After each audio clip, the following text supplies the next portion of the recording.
Donc, tout de suite, je vais laisser la main à Claire-Lise pour H2O Lyon pour nous parler de sujet du jour. À toi, Claire-Lise. Merci Antoine, bonjour à tous. C'est une nouvelle édition de Les Pieds dans l'eau du laboratoire au terrain partageons nos savoirs, qui est une collaboration entre Réseau Rivière et l'EUR H2O Lyon. H2O Lyon, c'est une école universitaire de recherche qui regroupe tous les laboratoires à Lyon et Saint-Étienne travaillant sur l'eau douce d'une manière très large et également les formations de master et de doctorat. Et donc, on porte quatre grands enjeux qui est de favoriser l'interdisciplinarité, le lien entre la formation et la recherche, le lien avec l'international et aussi avec les enjeux et les acteurs des territoires. Et c'est dans ce cadre-là qu'on organise donc régulièrement des échanges et entre autres ces échanges de pitch de doctorants. Donc on aura trois doctorantes de la communauté H2O Lyon qui vont aujourd'hui présenter. Donc Margot Prédhomme qui est doctorante au laboratoire EVS qui va nous parler de sciences participatives et qui vient de commencer sa thèse. Irène Delaforge qui est doctorante au laboratoire l'ENA et qui nous parlera des renouées et de leur rôle fonctionnel. Et Marion Mousset qui est doctorante à l'INRAE dans l'unité de recherche Riverly et qui nous parlera des régimes thermiques avec le changement climatique et à l'échelle de la France métropolitaine. Voilà, Antoine, je te repasse la parole Oui, peut-être. eh bien écoutez, on va rentrer dans le vif du sujet tout de suite. Oh, Margot. Merci beaucoup. Bonjour à tous, moi je m'appelle Margot Prédhomme, je suis en première année de thèse au laboratoire EVS à l'Université Lyon 2, sous la direction d'Oldric Navratil et de Béatrice Maurine, chercheurs à EVS et au centre Max Weber. En fait, je travaille sur l'utilisation des sciences participatives comme un outil de recherche-action pour deux choses, pour pouvoir observer du coup les processus de restauration et leurs effets, mais aussi pour pouvoir observer les liens entre les riverains et leurs rivières.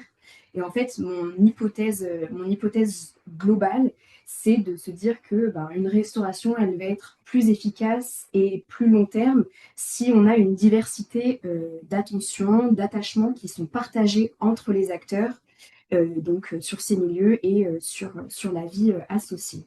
Alors pourquoi je m'intéresse à la restauration des rivières? Eh ben parce que 56% des masses d'eau en France sont dans un état écologique moyen à mauvais. Donc ça, c'est des chiffres qui datent de 2021.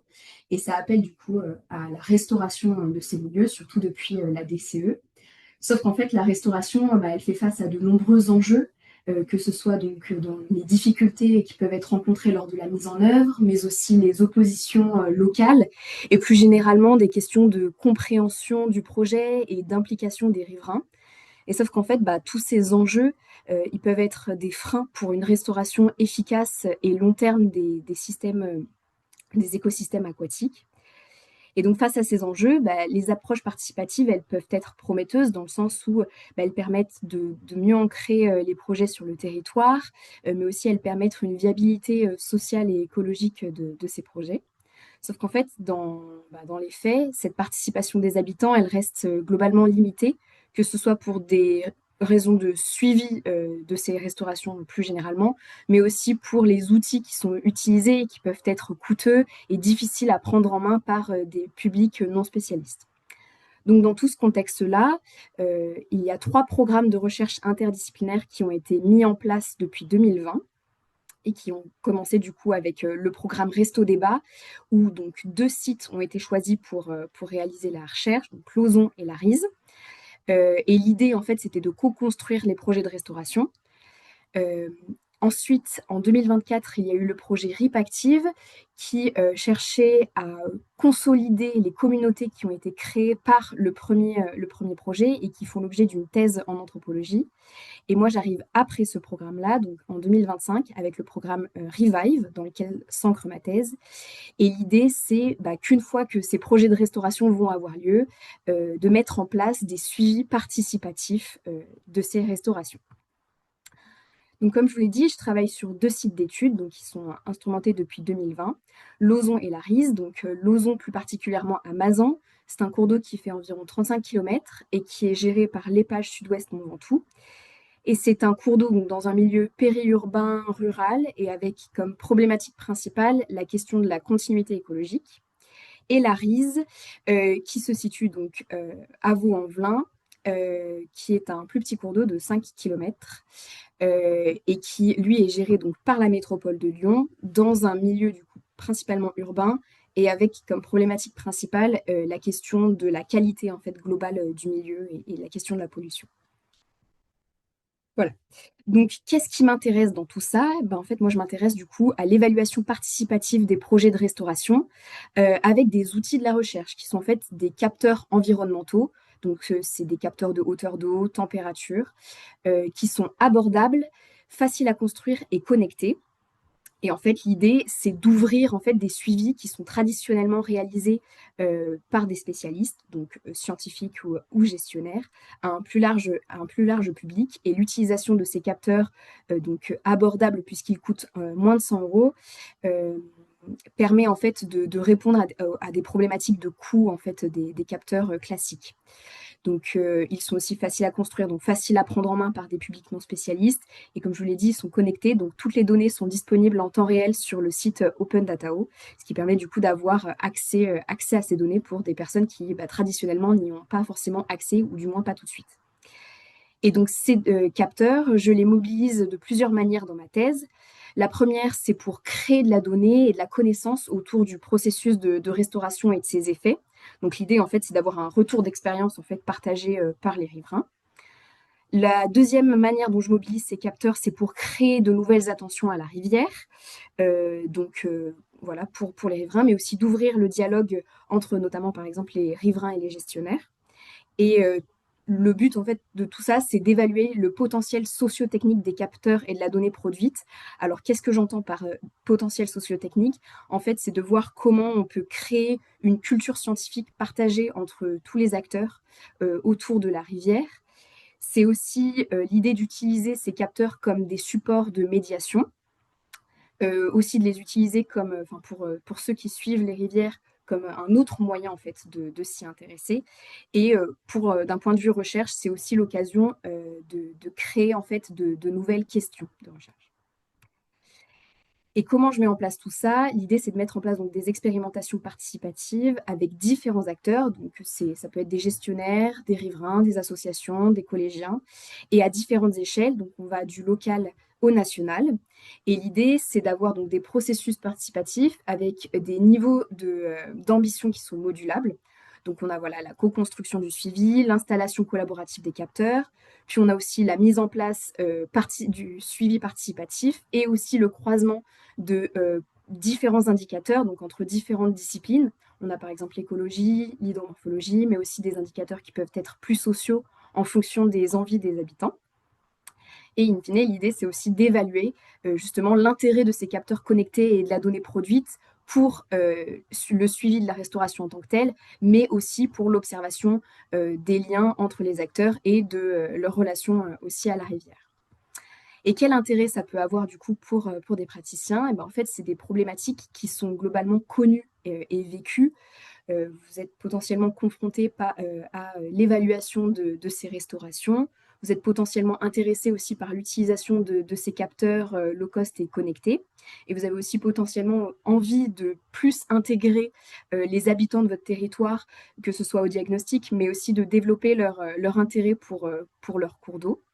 Et donc tout ça, c'est l'objet d'un des axes de ma thèse, dans lequel je m'intéresse justement à l'accompagnement de ces gestionnaires dans l'observation des cours d'eau avec les habitants et à l'aide de ces capteurs. Donc l'idée, en fait, c'est de transférer les approches dont je viens de vous parler, donc des approches hybrides, en aidant des initiatives locales. Et tout cela, c'est en cours de développement actuellement avec des gestionnaires. Voilà, je vous remercie de votre attention. Si vous avez des questions. Eh bien, donc c'est le temps des questions. Vous pouvez les poser dans le chat. Euh, ouais, j'ai une petite question. Donc, au niveau de déploiement de l'opération, Oui. il y a déjà des capteurs qui ont été installés.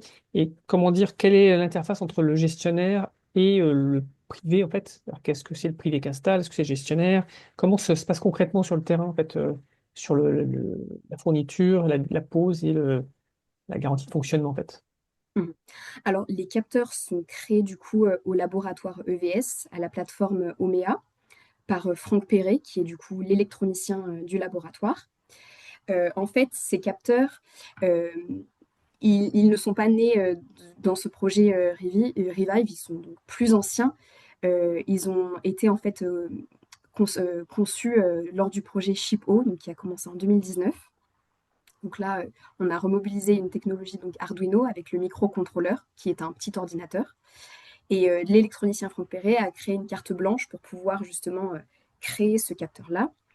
Ils ont été ensuite remobilisés dans le cadre du programme OSR, où là justement ils financent en fait ces capteurs-là et moi je les remobilise ensuite.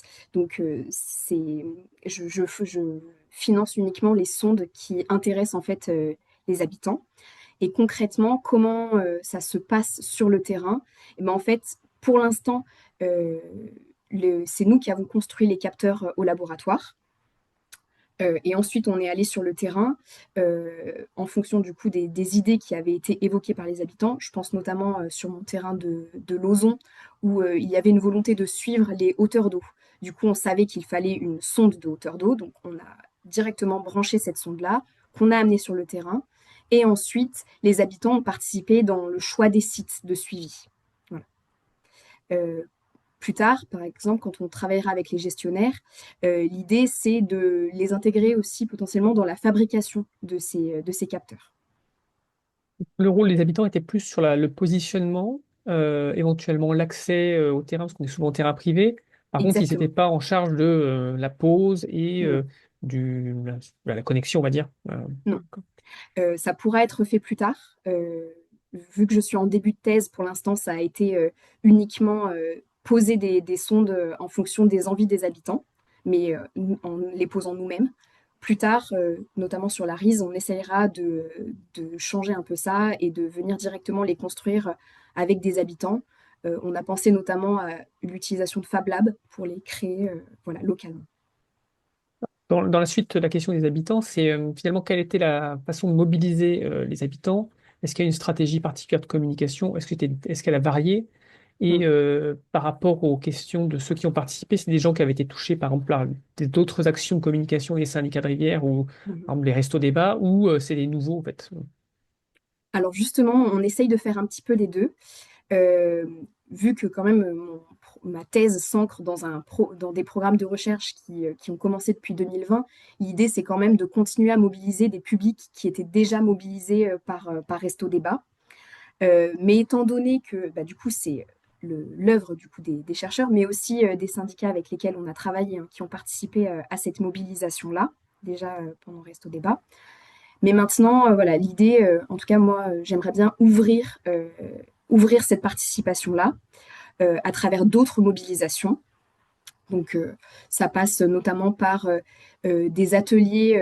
En ce moment, on est en train de mettre en place des ateliers art-sciences pour mobiliser des populations qui n'ont jusqu'à présent pas été mobilisées par Resto Débat, qui n'ont pas non plus été touchées par les gestionnaires.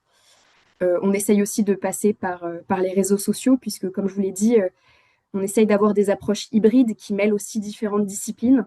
Et par exemple, une des manières de mobiliser, c'est à travers le réseau e-naturaliste. Donc, il y a un réseau de naturalistes à l'échelle du monde entier. En fait, c'est un réseau, c'est une communauté. Voilà, donc de les mobiliser à travers différents moyens. Il y a un objectif de participation? Comment on peut mesurer entre guillemets une réussite d'un projet participatif? Ah, c'est une très bonne question. Et c'est justement voilà, un des axes de ma thèse quand je vous parle justement du potentiel socio-technique de ces outils. Euh, c'est justement un des moyens enfin, une des questions qui m'intéresse, c'est d'évaluer comment ça permet de faire, de générer cette participation et de mobiliser. Voilà. Donc, j'ai pas encore la réponse, mais c'est un de mes axes de recherche. Et finalement, quand on regarde l'aspect participatif, là on parle des capteurs, il y a eu les restos Oui, débats. oui, Finalement, l'action entre guillemets est bon, plus développée que l'aspect capteur. oui. Ça coûte en fait entre guillemets. Comment c'est financé? Est-ce qu'il y a un petit peu un retour d'expérience sur qui finance quoi sur ces finances participatives? Parce que même si c'est transformant, bah voilà, quel est le coût Bien sûr. induit? Alors, pour les capteurs, c'est financé du coup au laboratoire.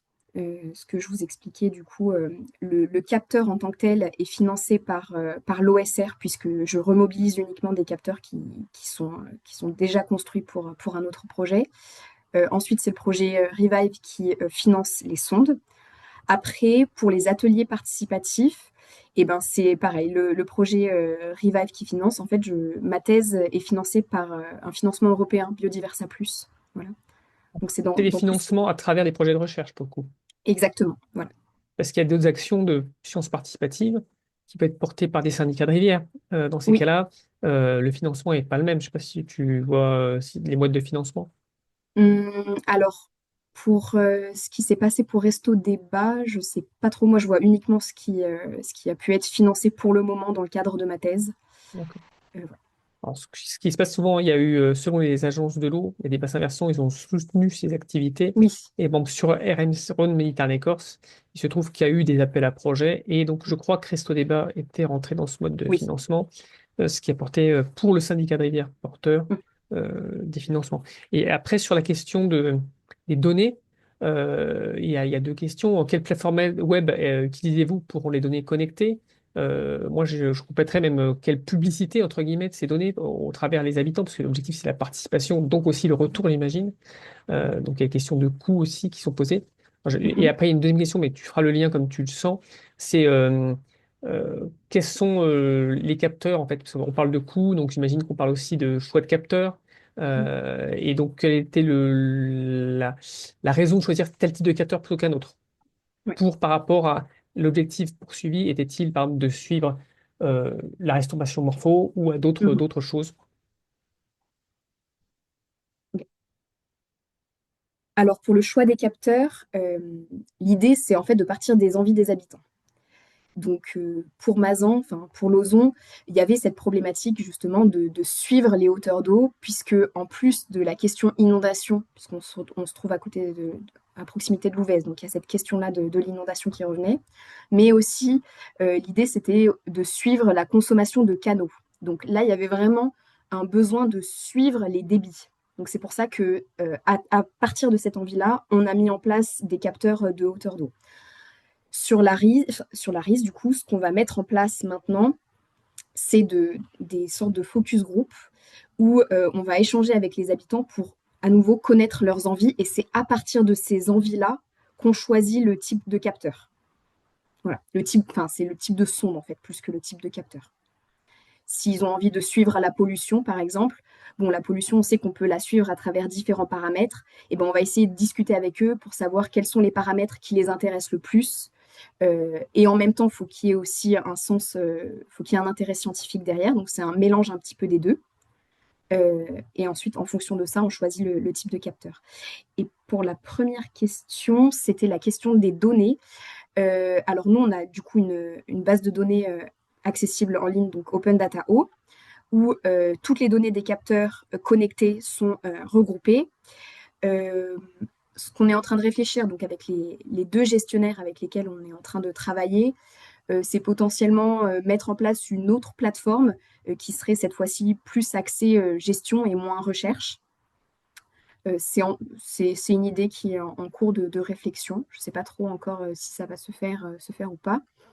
Mais en tout cas, c'est un site qui est accessible pour n'importe qui. Il n'est pas juste pour le laboratoire ou pour les chercheurs. Donc, par exemple, dans le cadre de mon travail sur l'ozon, je travaille avec des collégiens. Et donc, eux, voilà, ils travaillent avec leur professeur. Et tous les mardis, quand ils ont cours avec lui, ils vont sur le site Open Datao pour suivre leurs capteurs et du coup suivre aussi leur rivière, quoi. Sur la partie coût de ces plateformes, il y a un coût particulier ou c'est... Alors, je n'aurai pas le chiffre exact, mais en tout cas, oui, on a fait appel à un partenaire extérieur pour mettre en place le site internet.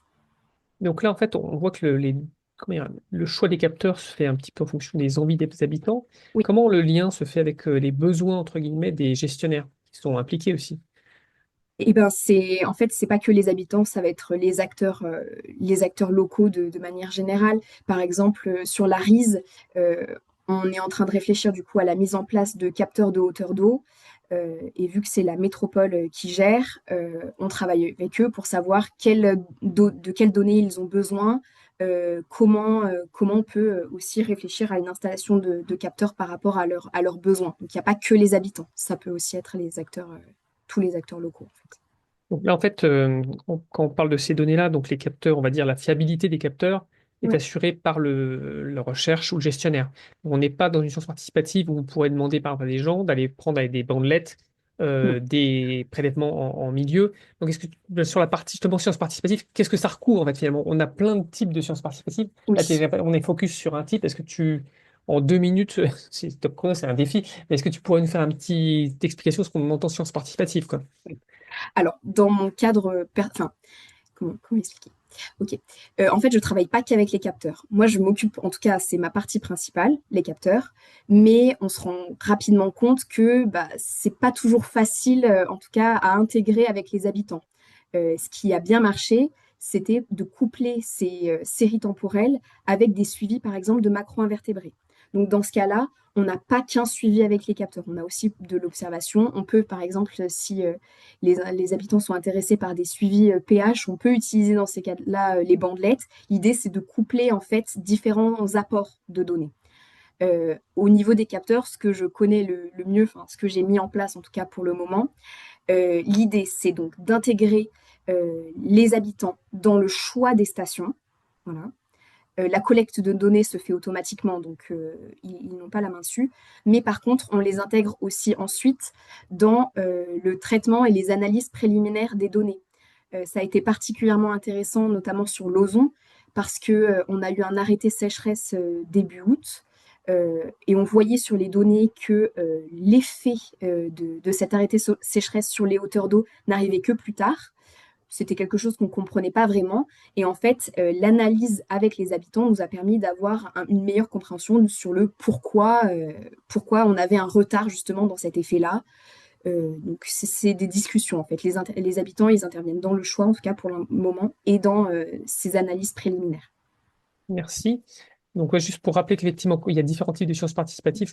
Je voulais pas citer le cas de l'arrêt Souze où ils ont mis des sortes d'emplacements photos qu'on peut voir sur l'emplacement photo sur le littoral. Et là, ça concourt à ramener de la donnée Oui. pour le gestionnaire, mais finalement d'une manière où on a un espace public et il n'y a pas de connexion directe avec, on va aller chercher les habitants. Ils vont être curieux et vont le faire. Voilà, c'est un panel que merci de nous présenter, en tout cas, une des possibilités. Et je vais passer les mains tout de suite à Claire-Lise et Irène. Merci. Merci beaucoup Margot et on va passer à Irène donc qui va nous parler de la renouée. Ok, donc moi je m'appelle Irène Delaforge et je suis en troisième année de thèse au laboratoire LENA, LEM et EVS à Lyon. Mon projet porte sur les espèces exotiques envahissantes et particulièrement amener un nouveau regard sur les renouées asiatiques et je suis financée par l'agence de l'eau Rhône-Méditerranée Corse et l'ANR Solubiode. Tout d'abord, une espèce exotique envahissante, je l'ai définie comme une espèce déplacée en dehors d'une aire d'origine par les humains et avec des effets négatifs. Sauf que actuellement, il y a un débat dans la communauté scientifique qui tend à nuancer les effets négatifs et à mettre en avant certains biais, notamment des biais de vocabulaire avec des vocabulaires plutôt guerriers et certains biais méthodologiques. Le deuxième élément, c'est que ces espèces exotiques envahissantes, elles colonisent des espaces laissés vacants par les activités anthropiques. Et la biologie de la conciliation est une théorie qui met en avant que ces espèces sont porteuses de fonctions, surtout dans le contexte des changements globaux. Nous, pour cette thèse, on se concentre sur les renouées asiatiques. Donc, ce sont des grandes herbacées amenées à partir du 19e siècle en Europe d'Asie. Depuis 20 ans, cette plante, elle colonise activement les cours d'eau et elle est perçue comme indésirable. Le premier argument quand on cherche à l'éliminer, c'est de protéger la biodiversité. C'est une plante qui est mise en avant pour sa compétition pour la lumière et donc sa compétition végétale. Pourtant, on a remarqué qu'il y avait plusieurs fonctions qu'elle pouvait porter, notamment en termes d'habitat pour les insectes, les oiseaux, à la fois aussi production de nectar floral pour les pollinisateurs, et elle a une capacité de dépollution des sols et de stockage de l'azote qui est rendu disponible. Donc nous, notre question, c'est dans le contexte des changements globaux, comment les renouées peuvent contribuer au fonctionnement des ripisylves avec ces informations qui sont nouvellement apportées. La première année de ma thèse concerne une étude en sciences sociales où on est venu réaliser une caractérisation des représentations de 32 gestionnaires et scientifiques pour comprendre quel était leur point de vue par rapport à la plante. Le deuxième axe concerne un suivi de la dynamique de la végétation et des flux de gaz. Et le dernier sera une journée d'échange où on pourra présenter les résultats nouvellement produits et ensuite échanger avec les mêmes gestionnaires et scientifiques pour comprendre et anticiper la gestion à envisager. Le premier résultat que je voulais vous présenter, c'est sur les données en sciences sociales. On a remarqué que l'élimination active de la plante entraînait des intérêts économiques qui pouvaient fournir du travail aux acteurs. C'est-à-dire qu'il y a des méthodes à la fois plutôt intrusives, comme le concassage-broyage, où on vient extraire les rhizomes et les racines pour se débarrasser de la plante, qui sont assez coûteux. Et il y a certains acteurs qui mettent en avant qu'en fait, on a une ressource économique qui est présente et on n'a plus intérêt à ce qu'elle disparaisse, ce qui entraîne des logiques d'élimination. Le deuxième résultat, c'est qu'en fait, on a des rôles fonctionnels qui sont plutôt inconnus que rejetés. Là, sur l'axe, ce sont tous les rôles fonctionnels qui ont été cités lors des entretiens. On voit que la ressource pour les pollinisateurs, c'est ce qu'il y a le plus dans les imaginaires. Et on voit aussi que les différents acteurs n'ont pas les mêmes imaginaires de ces rôles. En général, on considère la plante comme pas porteuse de bénéfices et on attend des publications scientifiques qui sont validées sur l'intérêt de la plante, comme si elle était coupable jusqu'à preuve du contraire. Le dernier élément que je voulais vous présenter, c'est les résultats en écologie végétale. On a remarqué que les renouées, elles proposaient une fenêtre temporelle propice à la coexistence d'espèces, c'est-à-dire qu'elle va venir perdre ses cannes et ses feuilles en hiver et il va avoir une ouverture de lumière et une quantité d'azote importante pour les herbacées. Donc on voit là sur l'axe qu'en fonction des différentes saisons et de la richesse spécifique, donc on est venu compter le nombre d'espèces à l'intérieur de massifs. Et ça, on l'a fait à la fois pour la renouée, mais on a utilisé une espèce qui est comparable biologiquement, c'est la ronce. Donc elle est clonale de la même façon et elle est locale. Et on voit que la renouée, par rapport à la ronce, a un accueil d'espèces qui est supérieur et notamment une croissance et une reproduction où on est venu compter le nombre de fleurs au sein de ces massifs. Pour conclure, ce qui est important par rapport à cette thèse, c'est de ne pas généraliser d'effets positifs comme pour la ronce ou négatifs pour les renouées. La ronce, elle est appelée le berceau du chêne, elle est mise en avant pour sa succession végétale qui est bénéfique, mais on voit aussi que les renouées peuvent accueillir certaines espèces. Le deuxième élément que ça met en avant, c'est surtout que pour des solutions de gestion durable, en fait, certaines pratiques, comme l'élimination des terres, vient éliminer aussi la bande de graines des natives. Donc ça met en avant certaines questions sur est-ce qu'on devrait être avec l'inaction raisonnée, comment faire pour le vivre avec, et est-ce que tout ça est envisageable. Et on continue de garder un dialogue entre la gestion et la recherche pour mettre en avant ces résultats et essayer de voir comment ils peuvent être intégrés dans l'évolution future. Merci de votre attention. Merci beaucoup Irène. On va pouvoir passer aux questions. N'hésitez pas à les poser dans le chat. Peut-être pour commencer, je me demandais, est-ce qu'il y a des expérimentations de gestion différentes de la renouée en France? Et est-ce que la perception de la renouée, elle est la même à l'étranger, par exemple dans les autres pays européens? Est-ce que c'est des choses qui sont connues? Ouais, pour la gestion différenciée, il y a plusieurs études qui ont essayé de comparer, par exemple, la biodiversité du sol, si on va soit faucher la plante, soit l'arracher et après refaire des plantations. Ce qui a été montré par cette étude, c'est qu'en fait, une action sur le milieu va forcément avoir un effet négatif, même si on va replanter derrière. Parce qu'en fait, en venant déstructurer le sol, on perd la biodiversité à l'intérieur et donc ça déstructure le milieu. Et pour l'étranger, en fait, dans les entretiens, j'ai questionné une personne en Côte d'Ivoire et une personne au Canada. La personne en Côte d'Ivoire a travaillé beaucoup sur la renouée au début de sa carrière et gère les espèces exotiques envahissantes qui viennent d'Europe dans les parcs nationaux de Côte d'Ivoire. Donc en fait, chaque État et chaque système a des plantes qui viennent d'ailleurs. Et pour eux, ces plantes, elles sont gérées parce qu'en fait, c'est des enjeux agricoles parce qu'elles vont être envahissantes dans certaines parcelles. Et après, au Canada, la plante, la renouée est aussi beaucoup gérée sur les cours d'eau. Et là, c'est à peu près les mêmes problématiques qu'en France. Très bien, merci.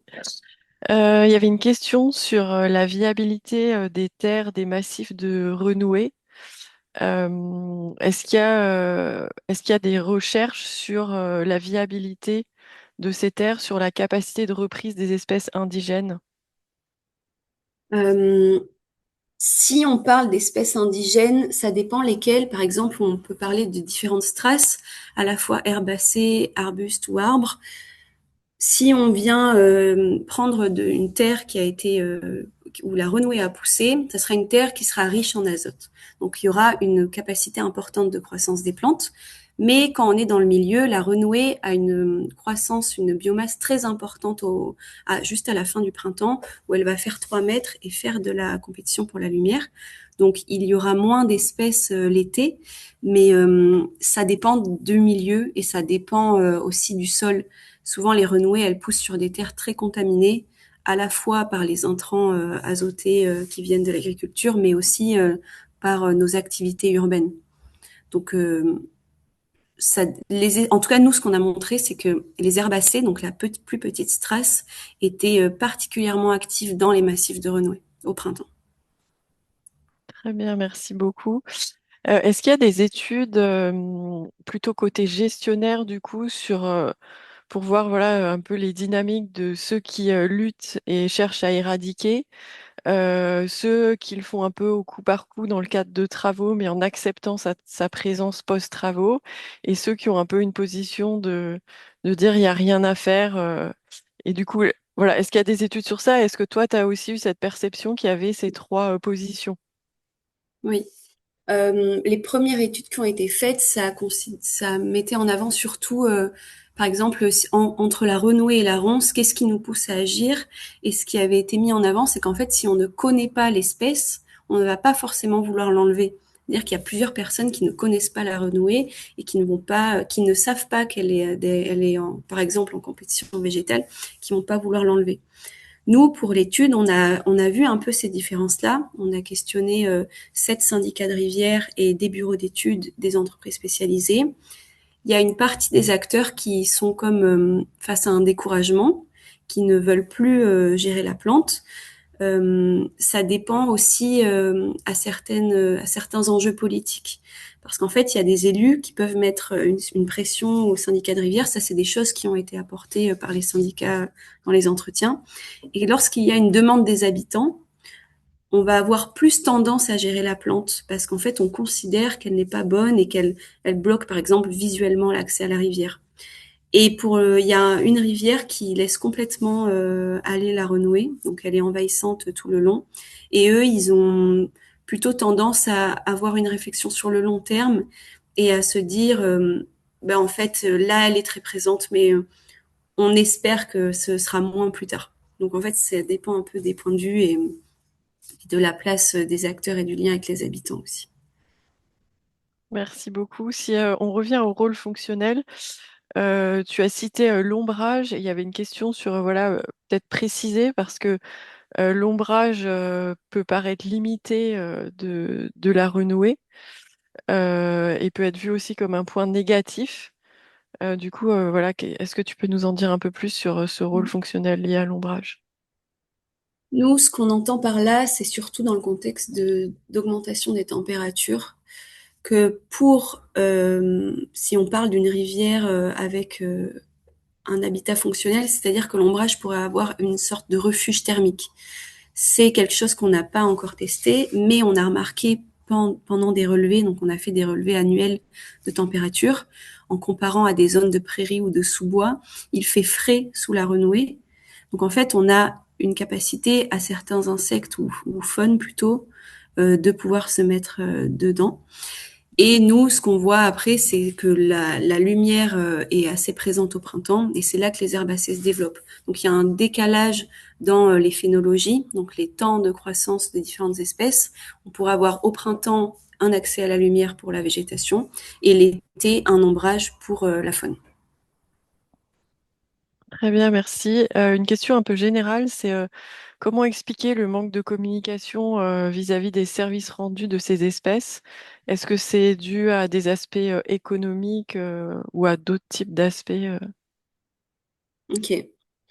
Là, c'est plutôt, je vais parler pour mon point de vue, qui est un peu, qui met en avant le fait qu'en fait, quand on parle d'une espèce exotique envahissante et du point de vue négatif, souvent, ça détourne l'attention des principaux problèmes, qui sont la destruction des habitats, la pollution et la perte de fonction de la biodiversité.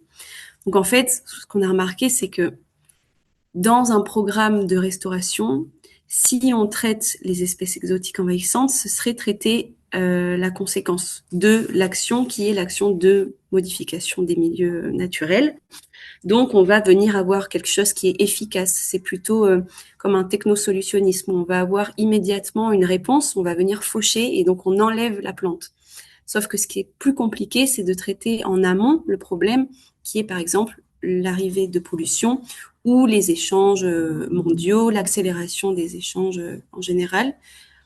Donc c'est facile de pouvoir aller vers cette porte-là et traiter les autres problèmes dans un bassin versant, par exemple, c'est beaucoup plus compliqué. Et le point général, ça serait, je pense, détourner l'attention. Très bien, merci Irène. Il y a un peu un retour d'expérience et du coup une question liée à ça. Est-ce que la renouée émet des substances toxiques dans le sol pour éliminer la concurrence? Et rien ne semble pousser sous un massif de renouée. Ok. Quand on parle de substances émises par les plantes, il y a toujours les deux éléments, à la fois du positif et du négatif. Quand on parle du négatif, c'est de l'allélopathie, ce sont des molécules de compétition qui font que dans un milieu avec une ressource limitante, les espèces vont se battre pour la même ressource dans n'importe quel écosystème.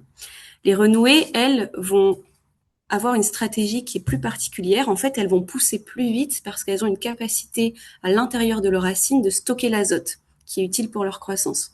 Donc elles vont libérer et bloquer une voie bactérienne à l'intérieur du sol pour se prendre de l'azote pour elles. Quand je vois rien ne pousse sous un massif de renouée, c'est quelque chose qui est lié aussi à la représentation. Parce que nous, on est parti de cette idée-là que rien ne poussait sous les renouées à l'été, mais on a vu qu'il y avait des espèces et surtout on a comparé avec d'autres espèces qui sont identiques, la ronce et le sous-bois. On voit qu'en fait rien ne pousse sous les renouées l'été parce qu'en fait rien ne pousse nulle part. Parce que le cycle des herbacées est terminé surtout début juillet. On a remarqué qu'il y avait une baisse de la biodiversité, mais à la fois dans le sous-bois, parce qu'il y avait un ombrage par les arbres, et aussi à l'intérieur des massifs de ronces. Donc il y a à la fois un effet du cycle de vie naturel des petites herbacées qui ont terminé leur cycle l'été. Très bien, c'est clair. Il y a une précision sur la question sur l'ombrage. Est-ce que tu as une idée de la différence de température sous la renouée et sous les arbres? Et elle peut paraître moins efficace concernant l'ombrage sur le cours d'eau. Ok. On n'a pas de données actuellement sur l'ombrage. C'est quelque chose qui serait super à tester, surtout pour des cours d'eau où il n'y a pas de ripisylve. En fait, ça dépend de quel cours d'eau on parle et si on est moins efficace ou pas que certains arbres autochtones. L'ombre portée d'un arbre peut être plus ou moins grande et par rapport à une végétation en place. Ce qu'on cherche à mettre en avant, c'est pas qu'on veut remplacer les ripisylves par les renouées, parce que c'est pas quelque chose qui est fonctionnel, mais c'est juste que dans certains endroits, s'il y a de la renouée, ce n'est pas si grave et elle peut apporter du fonctionnement. Ce qu'on a vu pour les renouées, c'est qu'en fait, elles viennent parfois se pencher au-dessus de l'eau et venir faire un ombrage. Et il y a certains aussi insectes qui viennent se poser sur les feuilles et tomber dans l'eau et apporter de la nourriture qui vont être mangés par les poissons. Donc c'est un ensemble d'éléments, mais à petite échelle, c'est-à-dire à une strate de 3 mètres, ce qui n'est pas comparable avec la ripisylve. Et quand on part de la rivière pour aller vers si on part sur le côté latéral, on a à la fois une strate plutôt basse qui va vers des arbustes. Donc il faudrait les deux. Et souvent la renouée pousse au pied des arbres, ça arrive. Mm. Moi, du coup, j'avais une question sur ça pour clarifier. En fait, il n'y a pas de compétition entre la renouée et les arbres. C'est deux strates Non, différentes.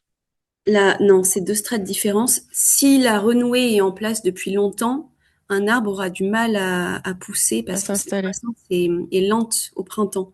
Oui, sur plusieurs années, la renouée, elle a un cycle court. En général, ce qui est important de retenir, c'est que la renouée, elle s'implante pas quand il y a déjà une compétition végétale, donc quand il y a une ripisylve en place. Elle est pionnière, elle aime la lumière, donc elle va se mettre que dans Ouais. des endroits perturbés. Et sur les rivières en France, beaucoup, on vient couper la végétation pour limiter la montée des eaux en crue. Et ça fait des ouvertures pour les espèces exotiques envahissantes. Notre gestion. Très bien, bah merci beaucoup Irène. Je vous propose, comme je vois le temps qui passe, si vous avez encore des questions, n'hésitez pas à contacter Irène. Et peut-être une dernière question pour justement le lien avec les gestionnaires. Comment cette dernière étape que tu as présentée ou pour avoir un dialogue avec les acteurs, comment vous allez le mettre en place et à quel pas de temps? Ok. On voudrait faire ça cet automne et prendre une journée d'échange où on va inviter des gestionnaires et des chercheurs de la région à échanger. Donc, on va prendre une journée d'atelier, on va présenter les résultats comme aujourd'hui, par exemple, sur la végétation, les résultats en sciences sociales et les résultats aussi sur les gaz à effet de serre, ce que j'ai pas présenté aujourd'hui. Et pour moi, ce que j'ai envie de faire pour cet atelier, c'est d'observer les réactions et de comprendre quelles sont pour eux, comment ces infos sont intégrables ou pas dans certaines pratiques et de voir ce qu'ils en pensent pour une future gestion. Donc on verra, ça sera vraiment une journée d'échange pour mettre en avant là ce qui a été nouvellement produit. Très bien. Et ben, en tout cas, si vous avez d'autres questions pour Irène, n'hésitez pas à la contacter. Et je vais repasser la parole à Antoine pour la dernière présentation.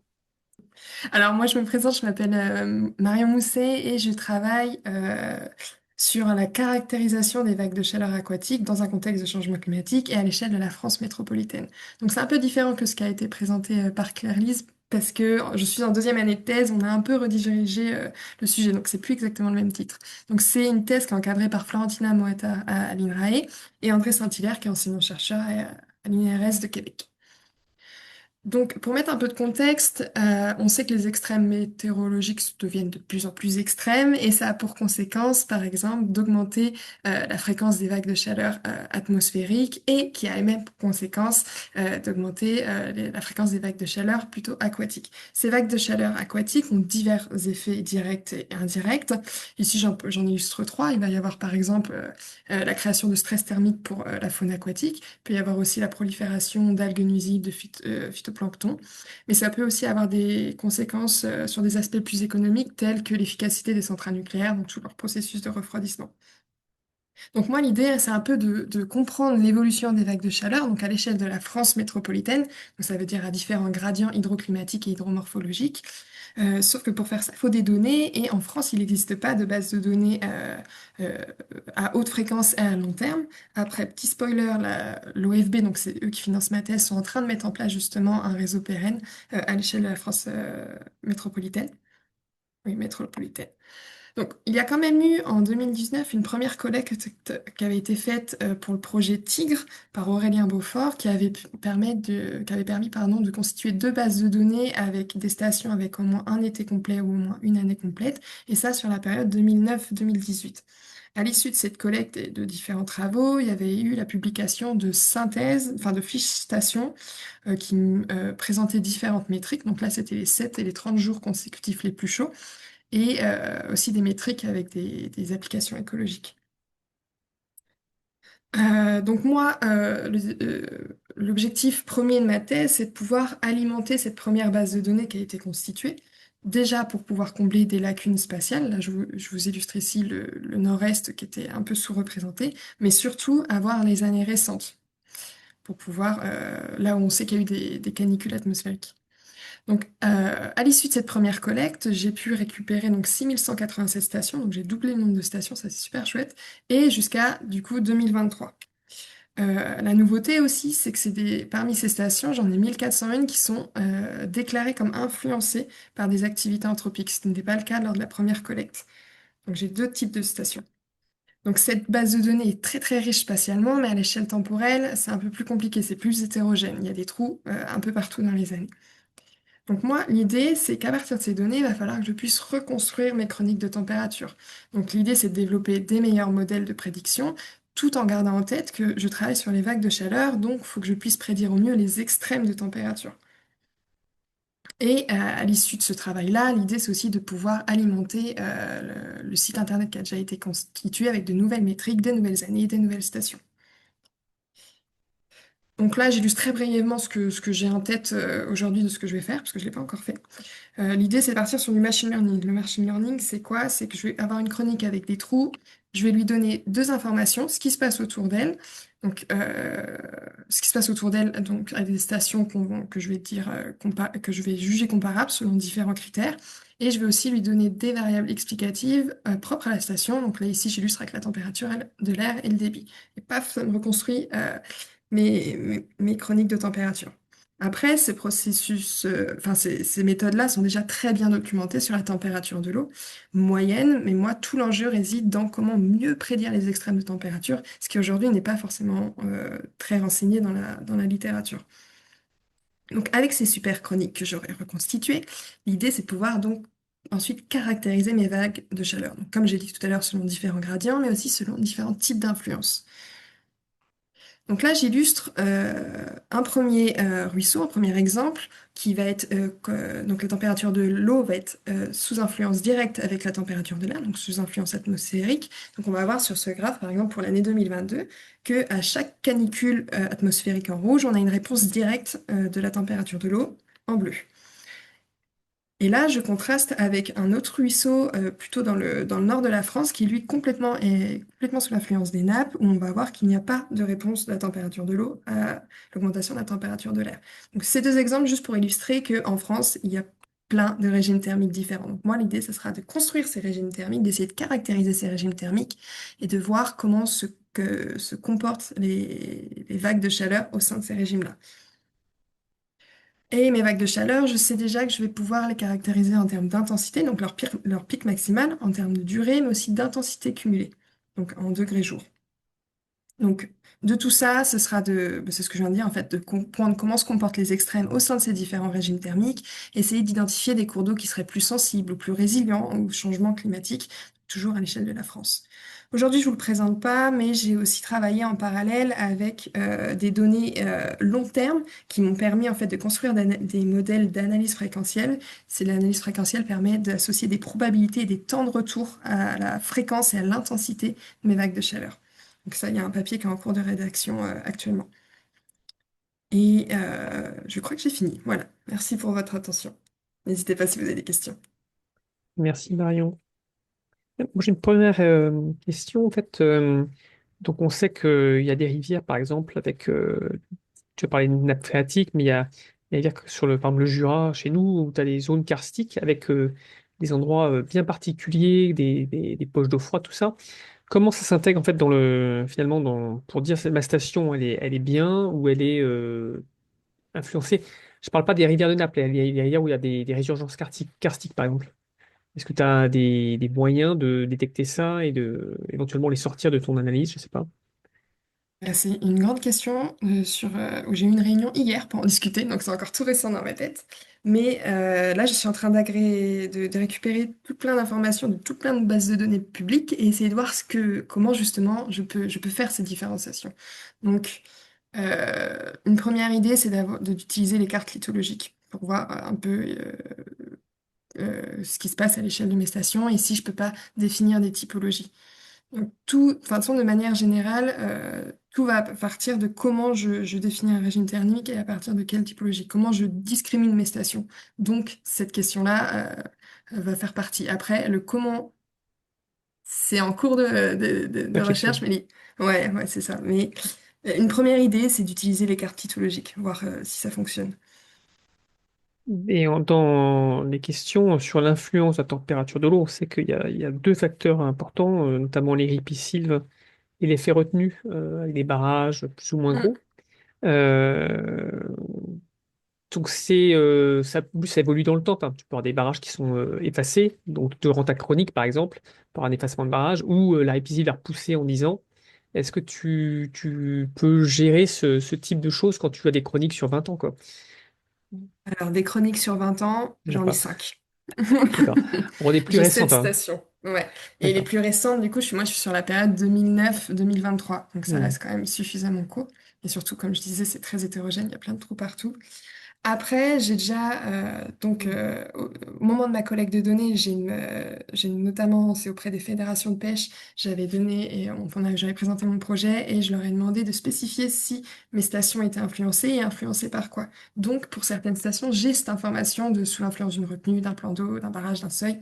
Et j'ai déjà essayé de regarder s'il n'y avait pas justement des différences assez notables du fait de ce type d'influence.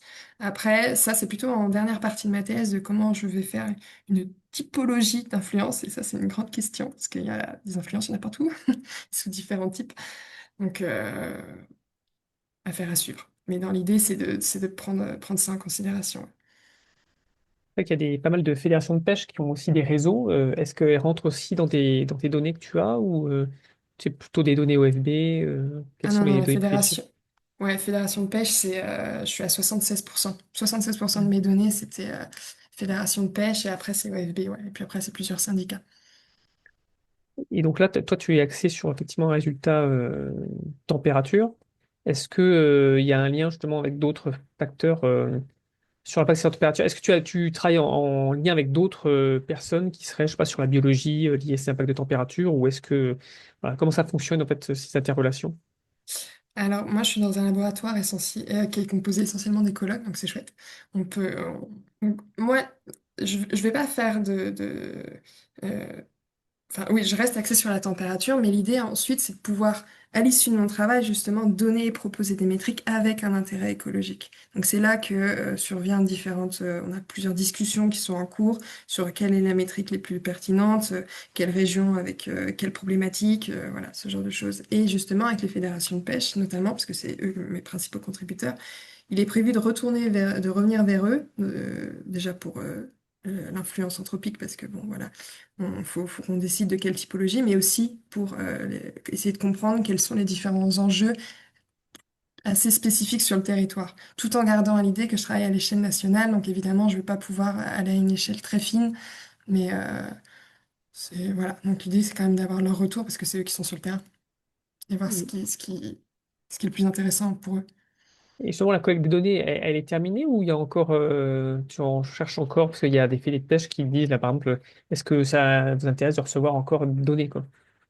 Alors, ouais, normalement, je l'ai clôturé en juillet l'année dernière. Après, j'ai quand même récupéré des données qui arrivaient, mais là, je suis obligée de dire non. Même si, évidemment, j'aurais bien aimé, mais là, le temps me le permet pas. Est-ce qu'il y a eu déjà des métriques de température qu'on peut être réalisées? Est-ce que vous pourriez en présenter ou en tout cas en parler? Alors, non. Parce que la collecte de données, j'ai terminé, je l'ai finalisée en fin décembre. Donc, là, je commence à peine à la critiquer et à essayer de voir ce que je peux faire avec. Et Mais il est prévu pour avant le... Non, pardon, je ne veux pas me tromper, c'est en septembre que le site soit déjà de nouveau alimenté avec des nouvelles métriques et les nouvelles années, les nouvelles stations. Le site Terme-Rivière. Et donc, c'est-à-dire qu'il y aura avant la fin de ton travail, il y aura une communication à travers les faits de pêche, à travers un retour, entre guillemets, qui est prévu? Ouais, ouais, c'est prévu. Là, je suis déjà en train de rédiger plusieurs livrables pour déjà rendre comment dire, un retour d'expérience sur cette collecte-là. Et après, voir enfin, évidemment, sur les nouvelles métriques, les nouveaux modèles, l'idée, c'est de restituer tout ça, ouais.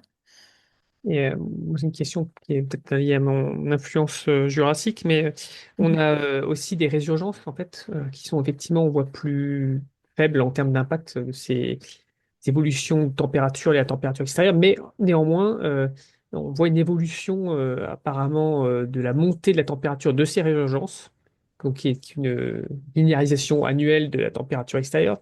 Est-ce que ça, c'est des points particuliers qui sont quand même suivis? Alors, moi, à l'échelle de la France et de toutes mes données, j'avoue que j'ai pas trop de vision là-dessus. D'accord. Donc, je sais pas trop comment à partir de, parce que moi, je travaille avec des bases de données nationales qui sont publiques, donc forcément, l'information aussi locale, c'est un peu compliqué. Mais j'essaye de faire au mieux. Donc, je sais pas s'il existe des bases que je pourrais récupérer pour récupérer ce genre d'informations. Je ne vois pas d'autres questions dans le chat. Bah, j'ai peut-être de vous demander peut-être de participer, les gens qui nous regardent. Est-ce que donc à travers les trois exemples qu'on a pu partager, est-ce qu'il y a une application de ces recherches dans vos missions? Voilà. Est-ce que si éventuellement vous voulez prendre la parole pour témoigner de cette lien entre ces présentations et vos métiers? N'hésitez pas à demander la parole. Et en fait, en même temps, je pose la deuxième question. Est-ce que vous êtes intéressé par une collaboration avec la recherche sur les sujets en particulier? Là, je vous laisserai intervenir dans le chat pour pouvoir éventuellement commenter ce point-là. Voilà.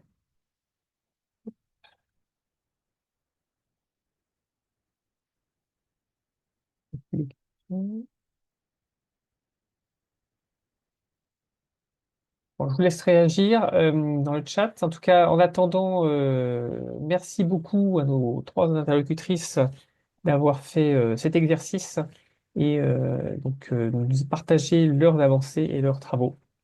Je laisse donc Claire-Lise peut-être clôturer. Merci beaucoup Antoine et nous on était contents de pouvoir partager avec vous ces thèses qui sont quand même très liées avec les acteurs et les besoins des territoires. Donc n'hésitez pas à retourner vers elles pour plus échanger. Et puis peut-être un petit mot de la fin comme on fait à chaque fois, peut-être si Margot, Irène et Marion vous souhaitez dire un petit mot sur cette expérience.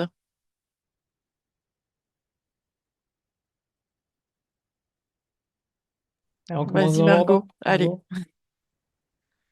Non, mais merci beaucoup pour cette opportunité. C'était très intéressant aussi de retravailler nos présentations pour s'adresser à un public auquel on n'a pas forcément l'habitude. Enfin, dans un cadre recherche, c'est différent.